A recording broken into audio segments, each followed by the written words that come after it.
friends. Welcome to the first episode of ZipTalks. Today we have with us a very special guest, Mr. Ravneet Gill. Ravneet has been a career banker for over 35 years. He was the Managing Director and Chief Executive Officer at both Deutsche Bank and Yes Bank. An avid sportsman, I would call Ravneet as a pioneer in both the fitness and the health space. That is the reason why he is my first guest. Welcome, Ravneet. I'm going to get right into this. What is your fitness philosophy? What is it that motivates you and drives you towards fitness every day, day after day? So I would say rather a couple of things which underpin my approach to fitness. The first and foremost is that I always think of fitness in terms of energy. And I think energy is what, effectively defines us as individuals.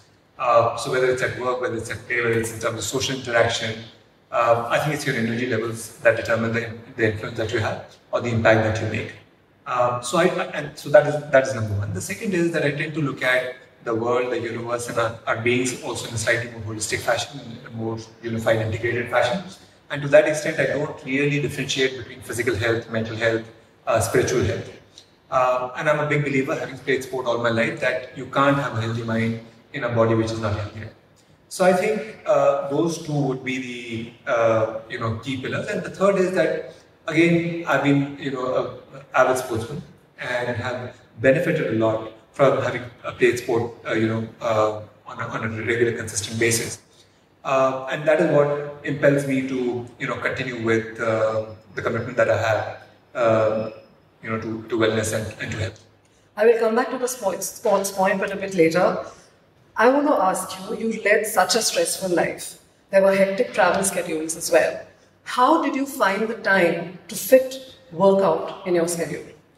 So, first and foremost, you talked about stressful lives, right? I think the best way to absorb stress is through, being healthy, having a good workout regime. It's almost like a sponge which you need to build within you. And then all the negative energy and all the stress, it absorbs for you. So I think first and foremost, that's critical.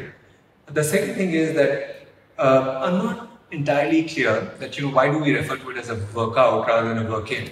Because at the end of the day, everything that you do in a gym or outside, whether it's on machines, treadmills, weights, etc., is to strengthen yourself internally. So whether it could be your skeletal system, it could be your muscular system, tendons, ligaments, whatever else it is, all of that resides within you.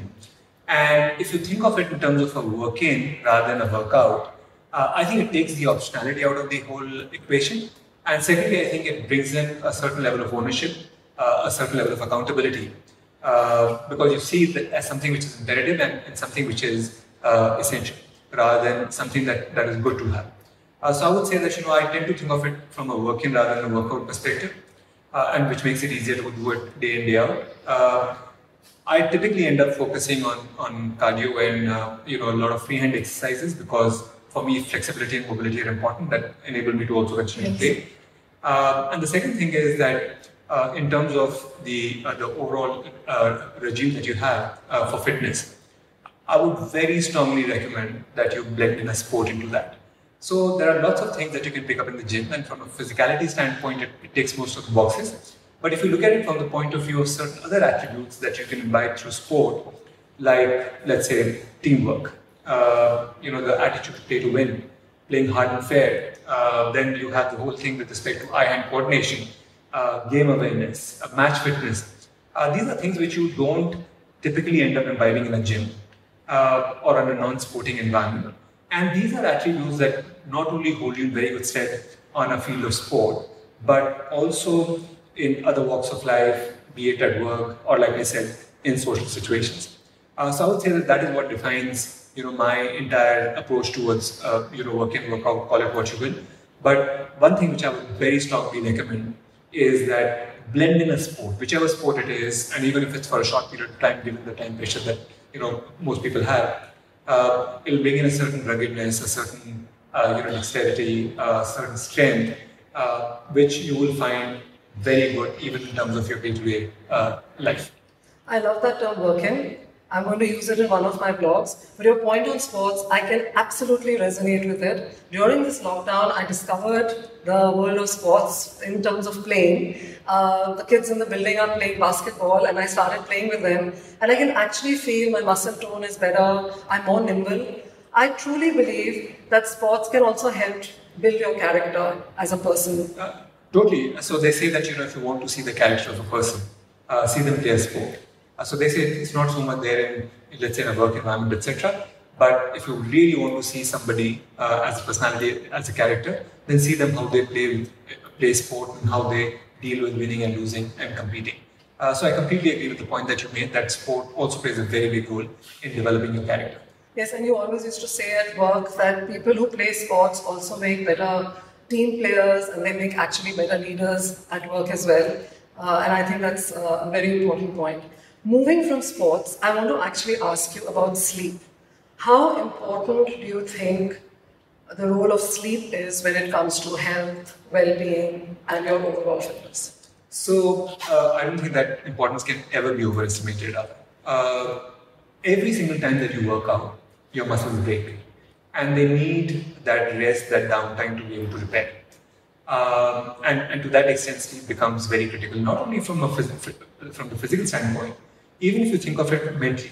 So a lot of your networks within the brains, a lot of connections get renewed when you sleep and get re-energized when you sleep. And if you sleep very soundly for 7 to 8 hours, you end up burning as many calories as you would in a good workout. So I would say that sleep should always be at the heart of your overall planning around fitness and health. Compromise on anything else in terms of time spent at work, time spent watching television or reading, etc. But don't compromise on sleep.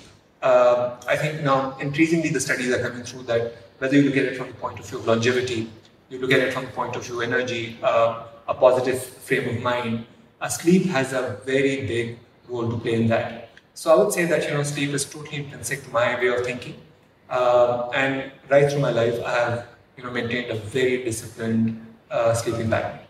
No, absolutely. Ravneet, people talk about 4 pillars to health: exercise, nutrition, de-stress, and sleep. I think out of all these 4, the most critical is sleep. If you can get your sleep right, you'll wake up energetic, you'll be able to exercise, you won't binge on snacks and fried food, you'll eat well, and of course, because you're calm, because you've had a good night's rest, your stress levels. I think sleep deprivation is a killer. Absolutely. And when I say killer, I really mean it. It's not just in a manner of speaking. So it's very important that you get enough sleep and good quality sleep. And I think if you follow a reasonably strenuous workout regime, chances are that you'll sleep well. You mentioned the word discipline. So how important is being disciplined when it comes to all these aspects? So when I look at people who have been successful in life at a very high level, I think the most underrated virtue over there is actually discipline. Yes. Ultimately, whether it is in terms of maintaining a certain regime with regard to fitness and health, work, social interaction, giving back to society, being a very informed citizen. I think all of these require discipline.